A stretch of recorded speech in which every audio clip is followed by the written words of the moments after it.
बोलिए गणेश जी भगवान की जय। सियावर रामचंद्र भगवान की जय। हनुमान जी महाराज की जय। आज की इस कथा में उपस्थित सभी भक्तों का मैं हार्दिक अभिनंदन करता हूं एवं परमात्मा से निवेदन करता हूं, हे परम पिता परमेश्वर, हे गौरी पुत्र गणनाथ, आप मुझे बुद्धि दें ताकि मैं आपके गुणों का गुणानुवाद कर सकूं। इस संसार में तो बहुतायत मात्रा में विद्वान हैं, हुए और होंगे। मैं तो कर्ण बराबर भी नहीं हूं। आपके गुणों की चर्चा करने में मेरा कोई अस्तित्व भी नहीं है, परंतु जो हो सकता है आपके गुणों का गुणानुवाद करने का प्रयास करता हूं। इसी क्रम में मैं गणेश जी की वंदना करूं। सुमुखश्च एकदन्तश्च कपिलो गजकर्णकः लंबोदरश्च विकटो विघ्ननाशो विनायकः धूम्रकेतुर्गणाध्यक्षो भालचंद्रो गजाननः। हे गजानन, हे गौरी पुत्र, हे गणनाथ, आप हमारी इस सभा में आज यहाँ उपस्थित हों और मेरे मन मस्तिष्क में विराजमान हों, इसके लिए मैं आपकी प्रार्थना करता हूं और गौरी पुत्र गणनाथ से निवेदन, आप हमारे इन भक्तों का भी कल्याण करते रहें। तो मैं पुनः रामचरितमानस के पंचम सोपान के सुंदर कांड में कुछ चौपाइयों का वर्णन पिछले आख्यान में किया था। पुनः मैं उससे आगे की ओर कथा को आरंभ करता हूं।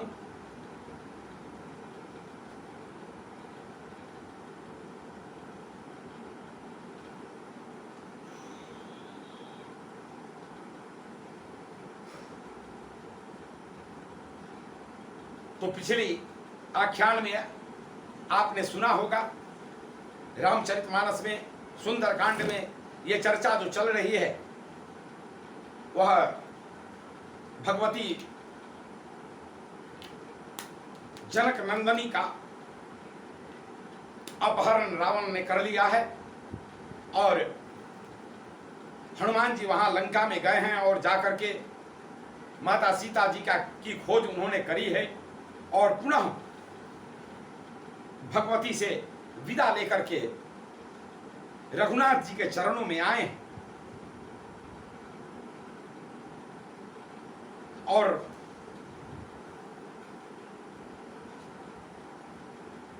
रघुनाथ जी से माता भगवती सीता जी की विरह की गाथा सुना रहे हैं। उसी क्रम में मैं पिछले आप सबसे निवेदन, हमारे सभी वीडियो को आप देखें, क्रमशः रामचरितमानस की सारी चौपाइयों की व्याख्या और उससे क्या शिक्षा मिलती है, इसका समावेश हर जगह हुआ करता है। तो उसी क्रम में मैं आगे की ओर बढ़ रहा हूं। रघुनाथ जी से हनुमान जी माता सीता जी के विरह के विषय में बता रहे हैं और भगवान रामचंद्र जी के भी आंखों से अश्रुओं की धारा बह रही है और वो हनुमान जी के मुख से माता सीता जी के दर्द को समझ रहे हैं। उसी क्रम में मैं आगे बढ़ूं। पिछले आख्यान में मैंने जो दोहा पर जिस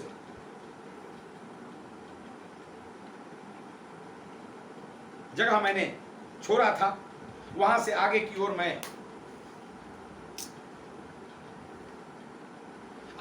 मैं बढ़ रहा हूं।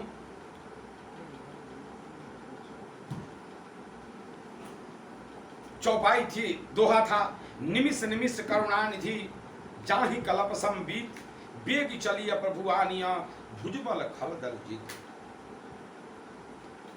हनुमान जी बोल रहे हैं रघुनाथ जी से, हे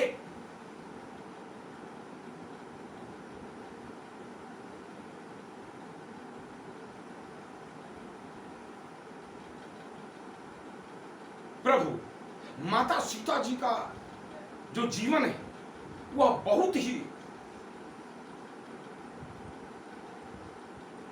कष्टकारी चल रहा है। एक एक क्षण जो है वो कल्प के समान बीत रहा है।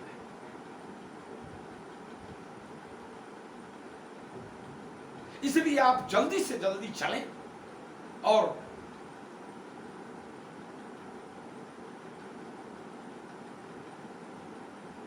माता सीता जी को लेकर के आओ। पति पत्नी के बीच के प्रेम को परिलक्षित करने वाला यहाँ गोस्वामी तुलसीदास जी का ये रामचरितमानस की चौपाई है। आप सभी भक्तों से मैं निवेदन करूं, चौपाइयों की गुण को समझें। आगे की ओर मैं बढ़ता हूं।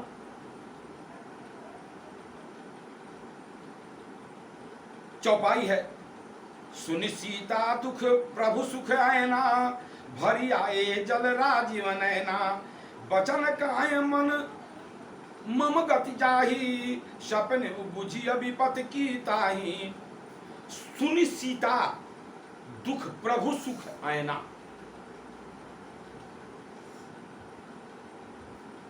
सीता जी के दुख के पीड़ा को सुनकर प्रभु जो सुख के धाम है उनके भी आंखों में अश्रुओं की धारा भरी आए जल राजीव नैना, कमल नेत्रों में झल भरा। बचन काय मन मम गति जाही, सपने बुझिय विपत्ति की ताही। बचन काय मन मम गति जाही। भगवान बोलते हैं, रघुनाथ जी बोलते हैं, स्वयं रघुनाथ जी ने यहां बोला कि वचन वचन से और काय कर्म से और मन से, मन मम गति जाही, जो मेरे ऊपर ही आश्रित है। मन कर्म और वचन से जो मेरे ऊपर ही आश्रित है, सपने बुझी विपत्ति को ताही। उसको तो स्वप्न में भी विपत्ति नहीं आनी चाहिए। इसलिए मैं पिछली आख्यान में भी आप सब लोगों को यह बताया था कि मन और कर्म और वचन तीनों से भगवान को जो समर्पित हो, डेडिकेशन की भावना रखे,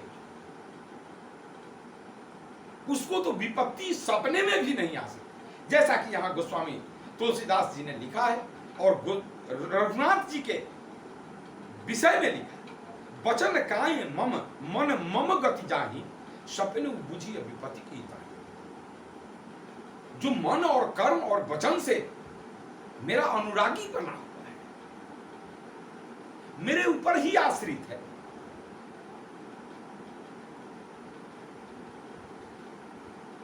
उसको तो विपत्ति आनी ही नहीं। आगे की चौपाई में गोस्वामी जी लिखते हैं, कह हनुमंत विपत्ति प्रभु सोई, जब तब सुमिरन भजन न होई। कह हनुमंत विपत्ति प्रभु सोई। हनुमान जी ने कहा, हे प्रभु, विपत्ति तो तभी समझ में आती है जब आपका सुमिरन भजन नहीं होता है। कहा हनुमंत विपत्ति प्रभु सोई, जब तब सुमिरन भजन। जब तब भजन सुमिरन कीर्तन हवन पूजन ये सब जब जहां नहीं होगा वहीं विपत्ति का वास हो सकता है। जब भजन कीर्तन स्मरण हो रहा है तो वहां तो विपत्ति आनी ही नहीं चाहिए। हम गोस्वामी तुलसीदास जी ने बताया, कहा हनुमंत विपत्ति प्रभु सोई, जब तब सुमिरन भजन होई।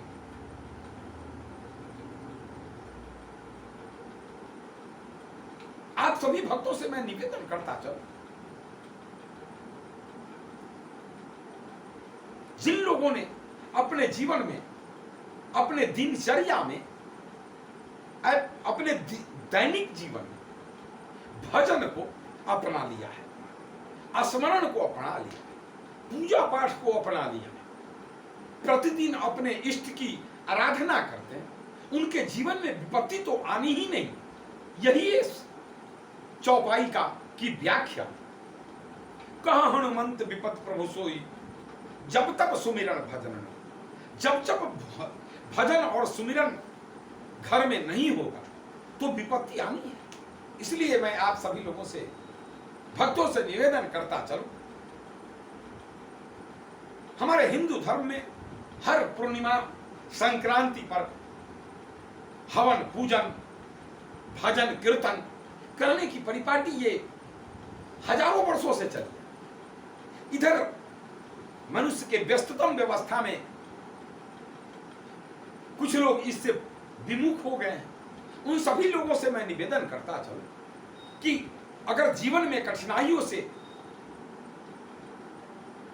को दूर करना है तो भगवान के शरण में आइए और पूर्णिमा संक्रांति पर भजन करिए, कीर्तन करिए, भगवान का स्मरण करिए। जैसा कि गोस्वामी तुलसीदास जी ने इस चौपाई के माध्यम से यहां उद्धृत किया। आगे कहते हैं गोस्वामी जी, केतिक बात प्रभु जातु धान की, रिपु ही जीती आनी भी जान की। हे रघुनाथ जी, केतिक बात प्रभु जातु धान की, आपके लिए ये कोई बड़ी सी बात नहीं है। रिपु ही जीती, शत्रुओं पर विजय प्राप्त करना, इन राक्षसों को मारना आपके लिए तो बहुत ही छोटी सी बात है हे रघुनाथ जी। इसलिए रिपु जीती आनी भी जाने, इसलिए राक्षसों को जीत करके आप माता जानकी जी को लेकर के आ जाए। आगे की ओर चौपाई है, सुनु कपितो ही समान उपकारी, नहीं कोई सुर नर मुनि तनुधारी। रघुनाथ जी के नैनों में आंख में जल भरा है और हनुमान जी के सेवक के ऊपर अपनी कृतज्ञता जता रहे हैं। क्या बोल रहे हैं रघुनाथ जी? सुनु कपितो समान उपकारी, हे कपिराज, आपके समान कोई उपकारी इस संसार में नहीं कोई सुर नर मुनि तनुधारी। कोई सुर, कोई देवता भी नहीं हो सकता, कोई व्यक्ति भी नहीं हो सकता, नर भी नहीं, मुनि भी नहीं हो सकता, कोई संत महात्मा भी आपके समान उपकारी मेरे लिए नहीं हो सकता। प्रति उपकार करो का तोरा, सन्मुख होई न सकत मन मोरा। रघुनाथ जी कृतज्ञता जाहिर करते हुए बोल रहे, प्रति उपकार करो का तोरा, मैं आपकी प्रति उपकार क्या करूं? आपको बदले में मैं क्या दूं? क्या उपकार करूंगा? मेरा तो मन भी आपके समक्ष टिक नहीं पा रहा है, इतना आपने हमारे ऊपर उपकार किया है। ऐसे उपकारी हनुमान जी, जिनके उपकार से उनके प्रभु गदगद हो गए और वो बार बार बोल रहे हैं कि अरे तेरे उपकार से तो मैं तेरे सामने टिक नहीं सकता। ऐसा उपकार हुआ। मैं आप सभी भक्तों से यहां निवेदन करता चलूं, लगन से किया हुआ काम, परिश्रम से किया हुआ काम फलदायी होता ही होता है और फल के साथ साथ प्रसिद्धि भी मिलती है। हनुमान जी ने पूरे अपनी तन्मयता के साथ, पूरे लगन के साथ, मन कर्म और वचन से अनुरागी होकर के लंका में पहुंचे और लंका जला करके माता सीता की सुधि लेकर के यहां आए और रघुनाथ जी को सारी लंका की बातें बताई, रघुनाथ माता जानकी की बात बताई। उसके बाद रघुनाथ जी का की खुशी का ठिकाना नहीं। कहने का अभिप्राय यह है कि अगर कार्य करना है तो हनुमान जी की तरह कार्य करिए, मन से, वचन से, कर्मनिष्ठ हो, तब एक दिन आपको बड़ी प्रतिष्ठा मिलेगी।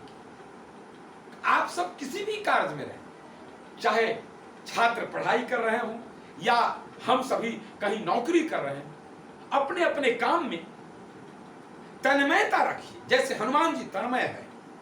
और उसका परिणाम क्या हो रहा है, यहां गोस्वामी तुलसीदास जी लिख रहे हैं, सुनु कपितो समान उपकारी, नहीं को सुर नर मुनि तनुधारी, प्रति उपकार करो का तोरा, सन्मुख हो न सकत मन मोरा।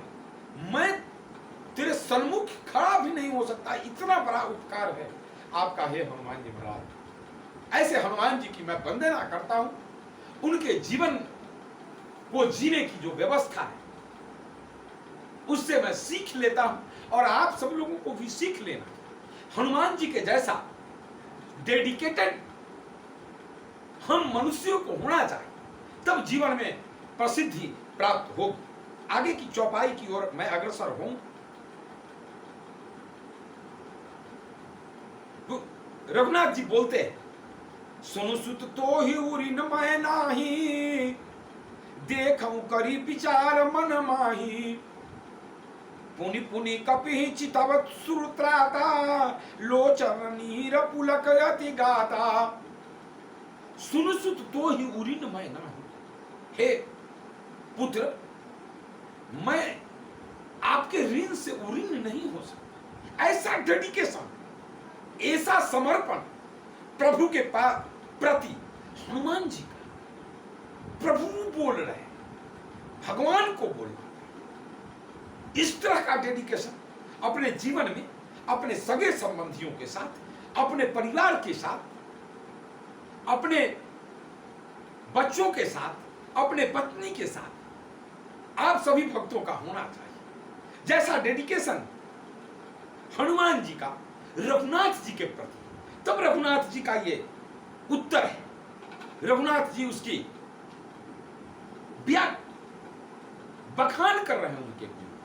सुन सुत तोष उरी न मैं नाही, हे हनुमान जी पुत्र, आपके ऋण से मैं उऋण नहीं हो सकता। देखऊं करी विचार मन माही, मैं अपने मन में विचार करके देख रहा हूं और सोच रहा हूं कि आप के ऋण से मैं उऋण नहीं हो सकता। पुनि पुनि कपि चितव सुरत्राता, लोचन निर्पुलकत अति गाता। पुनि पुनि कपि चितव सुरत्राता, बार बार हनुमान जी सुरों के देवता सुरत्राता, देवताओं के भी देवता जो हैं रघुनाथ जी, उनके चरण में पड़े जा रहे हैं। पुनि पुनि कपि चितव सुरत्राता, लोचन नीर पुलक अति।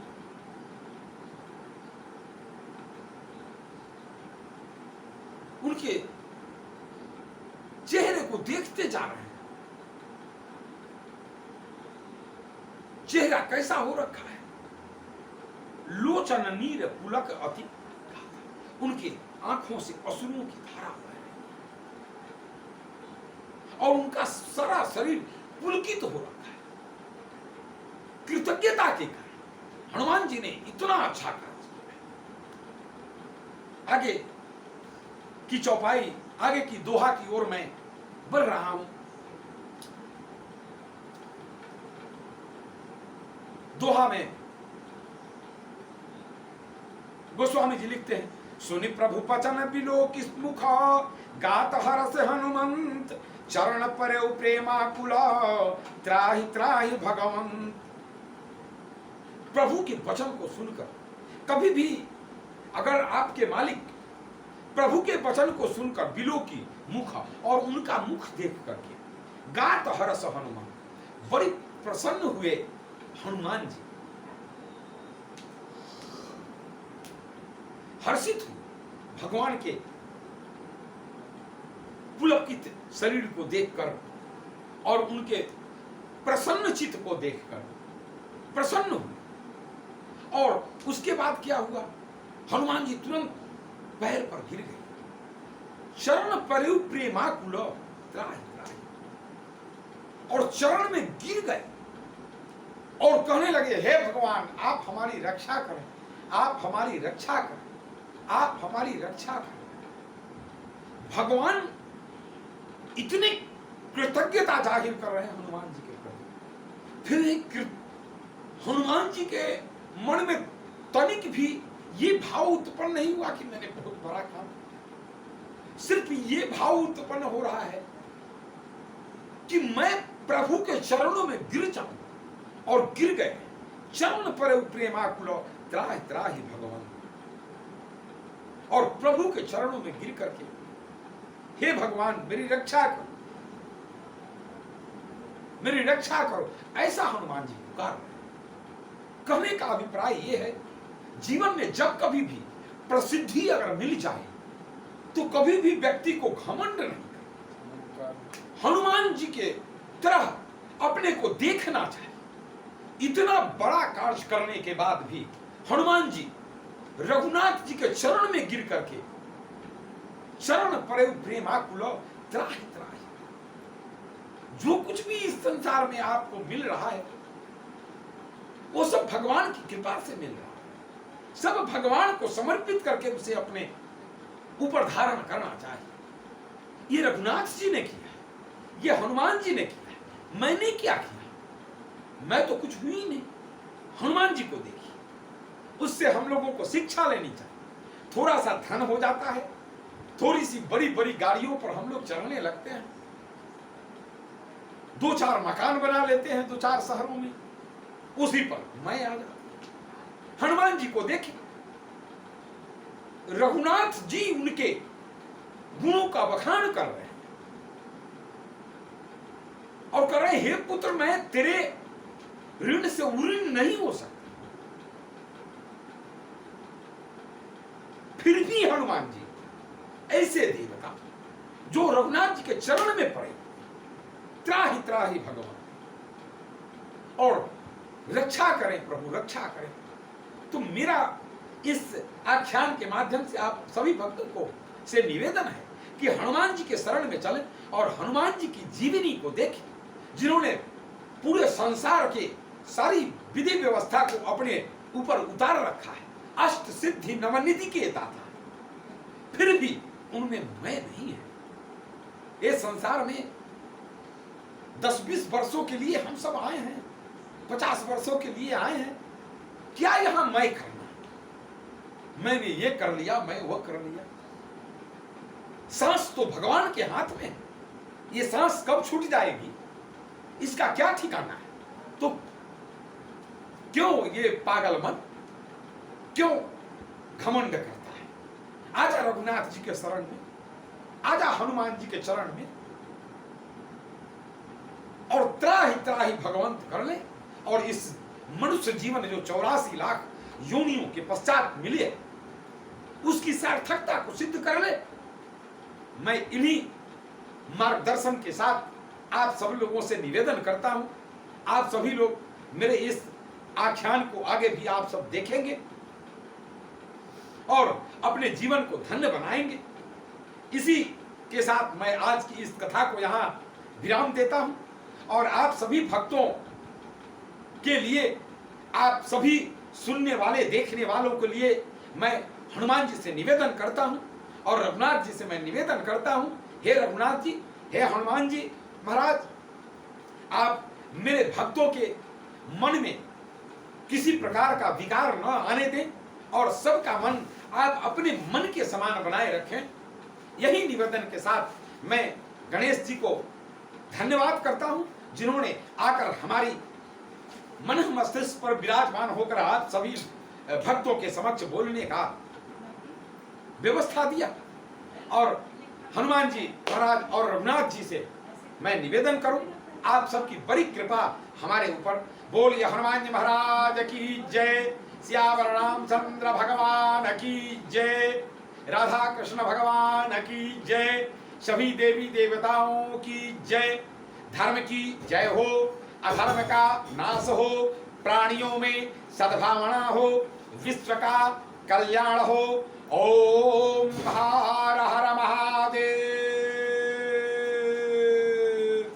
शिव शंभो, पार्वती पतये मालिक बा।